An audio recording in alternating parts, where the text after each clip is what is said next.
Melahirkan gratis, periksa gratis, perawatan gratis, cek lab gratis, obat-obatan murah meriah, dan masih banyak lagi benefit-benefit lain. Kayak apa sih sistem kesehatan atau healthcare di New Zealand? Sama nggak sih kayak di Indonesia? Hari ini mari kita kupas tuntas semuanya. Jangan kemana-mana, stay tuned! Hai semuanya, welcome back. Yang baru mampir, kenalan dulu yuk. Aku Lala, aku orang Indonesia asli, original.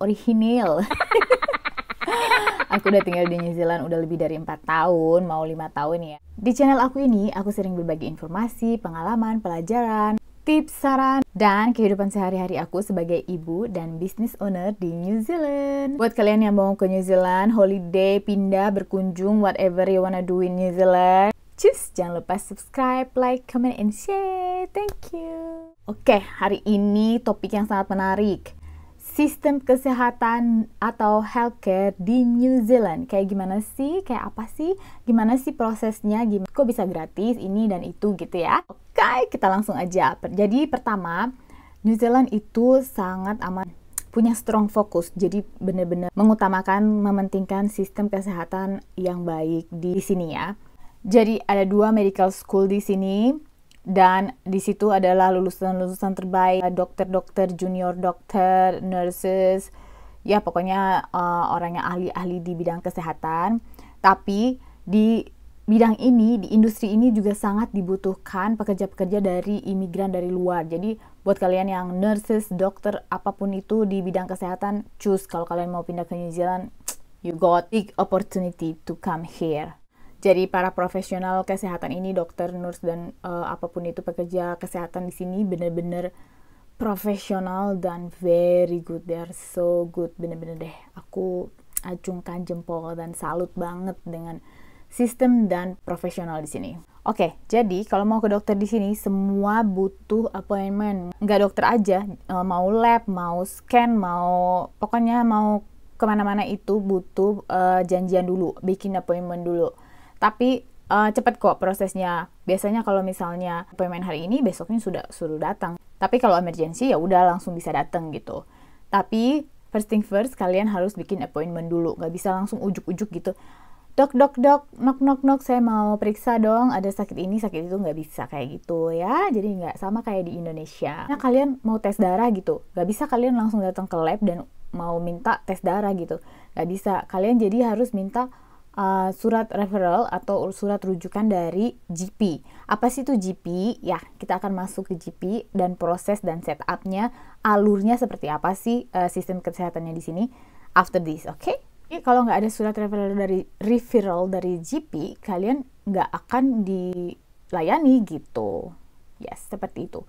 Apa sih itu GP? Nah, sekarang kita lanjut ke step by step proses atau alur atau sistem atau struktur sistem kesehatan di New Zealand. Pertama itu adalah GP. Apa sih itu GP? GP adalah General Practitioner.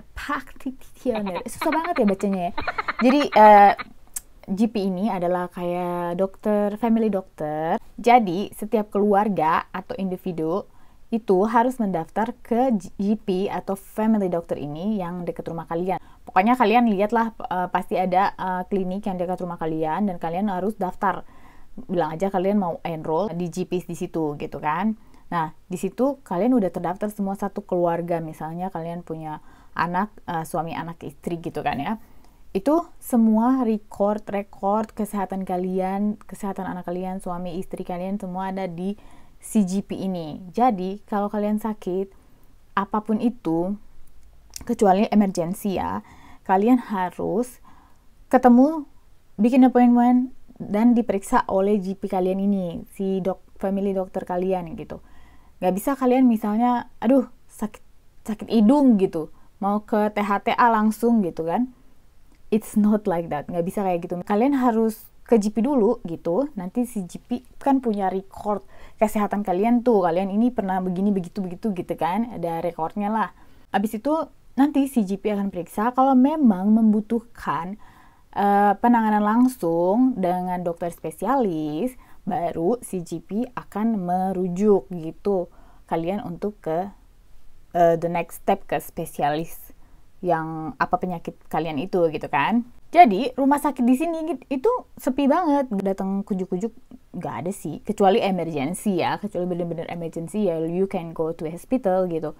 Kalau cuma kayak sakit-sakit biasa gitu ya nggak bisa. Kalau di Indo kan biasanya kalau kita sakit tangan ke dokter tangan, sakit kaki ke dokter kaki gitu kan, ya bebas gitu, terserah mau kemana aja. Nah kalau di sini tuh nggak bisa, semua terstruktur. Jadi semua individu dan keluarga ini punya rekor yang jelas di satu dokter gitu. Jadi aku cerita sedikit mengenai pengalaman aku melahirkan di sini ya. Aku udah bikin videonya sebelumnya. Kalau kalian belum cek video melahirkan aku gratis, video penanganan balita yang namanya Plangket itu udah aku bikin juga gratis. Itu bener-bener bukan gratis doang. Bayi kalian yang baru lahir itu bisa digaji 600, aku udah lupa 500 atau $600 gitu seminggu selama 1-3 tahun tergantung income-nya family, income-nya si keluarga ini, apakah tergantung berapa gitu, apakah cukup gitu atau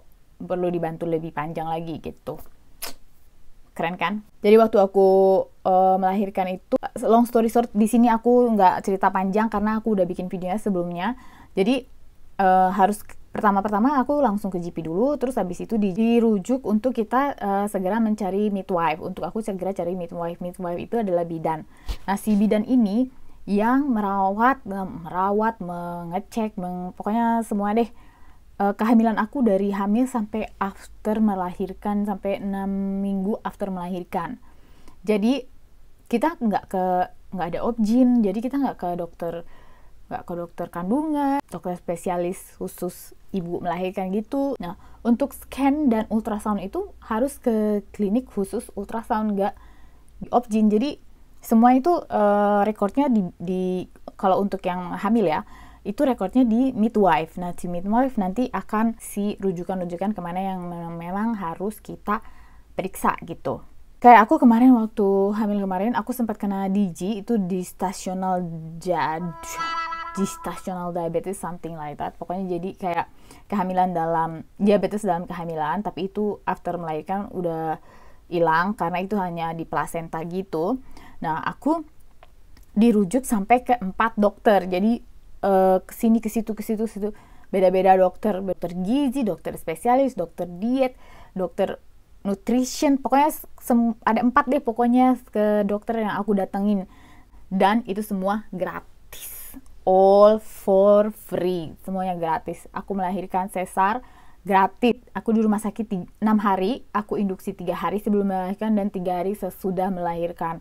Malah ditahan kalau bisa jangan keluar rumah sakit dulu, tapi aku udah I'm so tired gitu, jadi akhirnya aku udah mau pulang aja gitu, dan it's all free, gratis. Oh ya, by the way, ini hanya berlaku untuk yang udah bekerja, punya visa lebih dari 2 tahun di New Zealand ya. Ya gitu deh prosesnya, sangat amat terstruktur gitu ya. Kalau di Indo, aku punya pengalaman yang sangat traumatis dan benar-benar menyedihkan gitu ya. Waktu aku bawa orang tuaku ke rumah sakit dan mereka seharusnya butuh penanganan emergensi yang benar-benar harus langsung ditangani gitu ya. Tapi instead of menangani si pasien yang membutuhkan ini, mereka minta untuk isi administrasi, untuk isi data-data dulu gitu ya, sebelum nih orang yang ditangani harus ditangani gitu. Benar-benar menyedihkan. I don't wanna talk about it too much karena itu sangat membuatku. Semoga one day Indonesia sistem kesehatannya bisa jauh lebih baik dan bisa terstruktur dengan baik gitu ya. Terus lanjut, anak-anak di bawah 13 tahun gratis. Pokoknya dari bayi sampai 14 tahun everything you need for the baby itu gratis. Pokoknya pelayanan buat si anak ini, obat apa semua pun itu gratis. Yes. Kalau misalnya untuk udah di atas 14 tahun, ya paling bayar obat-obatan. Tapi itu murah banget obat-obat di sini. Jadi kayak paling cuma $5-10 gitu, maksimal $20 lah. $20 tuh nggak tahu udah obat spesial kali ya. Tapi rata-rata obat 5-10 dolar gitu doang. Imunisasi Sofia anakku gratis. Terus dia sempat ada kayak sensitive skin gitu, semua obat-obatan gratis bener-bener deh. Dan itu bisa di refill all for free. Keren. Terus ada yang namanya ACC, Accident Compensation Provider.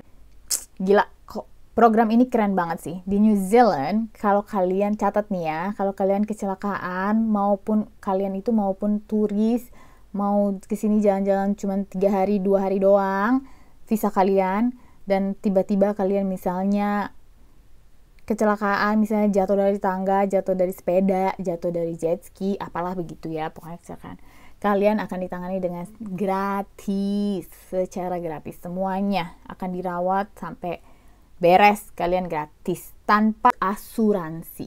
Jadi walaupun kalian nggak ada travel insurance gitu, ya udah kalian bisa masuk SCC ini, bisa masuk program SCC ini ditangani dengan gratis gitu. Gitu, keren banget nggak sih gitu. Tapi disarankan kalian harus tetap gitu ya, belilah health insurance kalau kalian datang ke sini gitu ya. Dan kalau misalnya orang di sini atau penduduk New Zealand yang kena kecelakaan kayak gini, akan di cover sama SCC ini sampai pulih.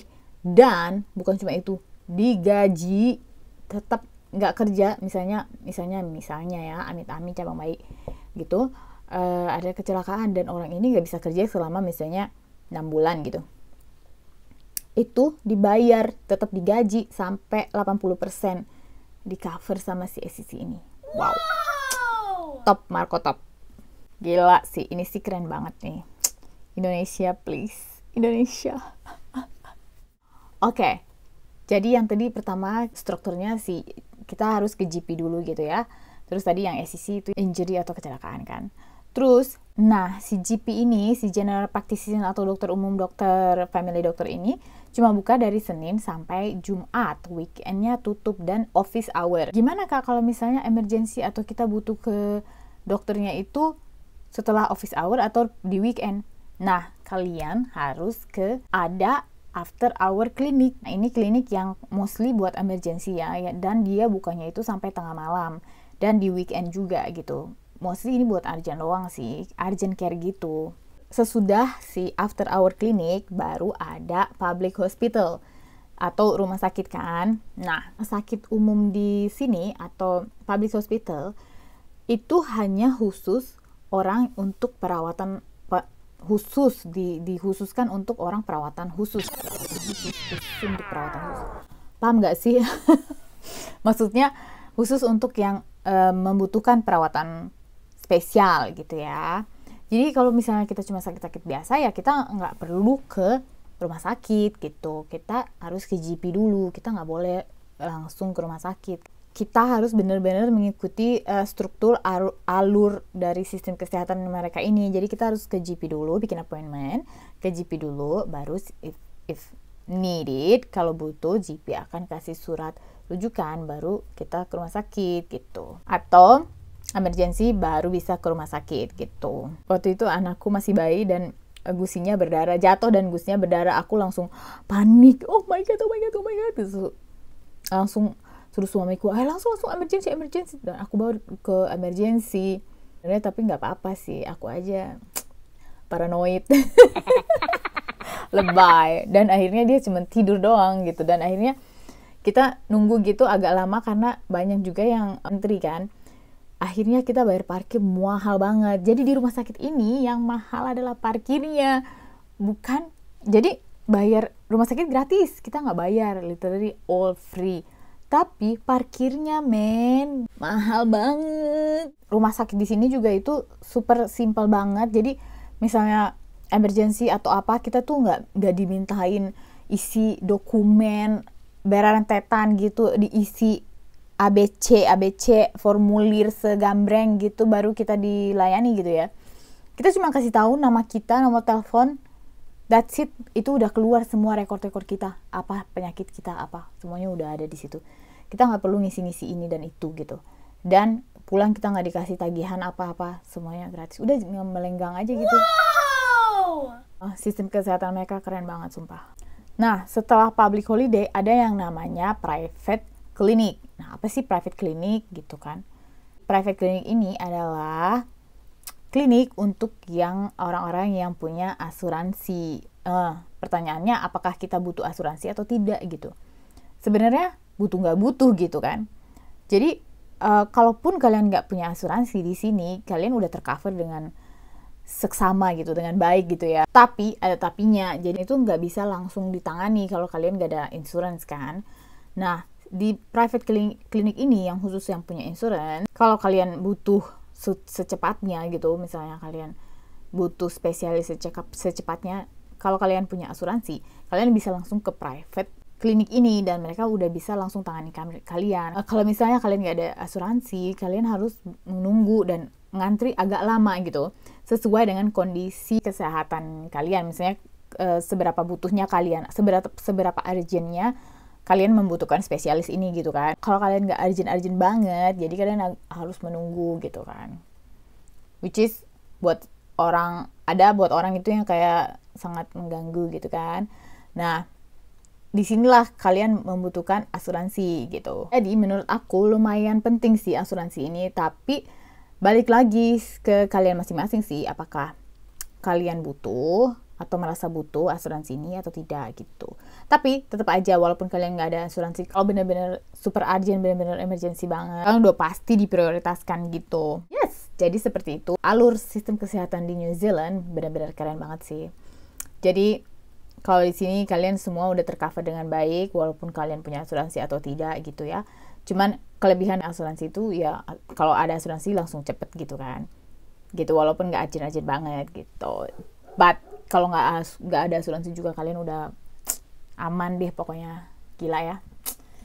Salut banget. I hope one day aku benar-benar berharap Indonesia bisa berkembang sistem kesehatannya lebih baik. Kalau ada pertanyaan, komen di bawah. Yes, apa aja itu silahkan komen di bawah. Aku akan jawab dengan senang hati. Dan kalau mau nanya-nanya, mau ngobrol-ngobrol apapun itu tentang New Zealand whatever, just follow Instagram aku di sini LALA2. Oke, see you there. Semoga video ini bermanfaat buat kalian dan kalian bisa mendapatkan informasi, insight atau apalah pokoknya yang bermanfaat tentang New Zealand. Kalau kalian mau datang, mau pindah, mau berkunjung, mau holiday, mau jalan-jalan, pokoknya mau ngapain lah kalian di sini. Jadi sekarang kalian udah tahu kan kalau misalnya kalian ada apa-apa di New Zealand dan kalau kalian cuma holiday doang, itu tenang aja, kalian gratis, gak perlu bayar setitik pun. Kalau kalian mau tahu lebih detail lagi tentang New Zealand, aku udah bikin playlist di YouTube aku, cek di sini. Nanti aku after video ini kalian bisa checklist di playlist aku. Ada video-video tentang New Zealand di playlist aku itu ya. Semoga bermanfaat. Stay tuned. Thank you so much for watching and see you on my next video. Bye bye.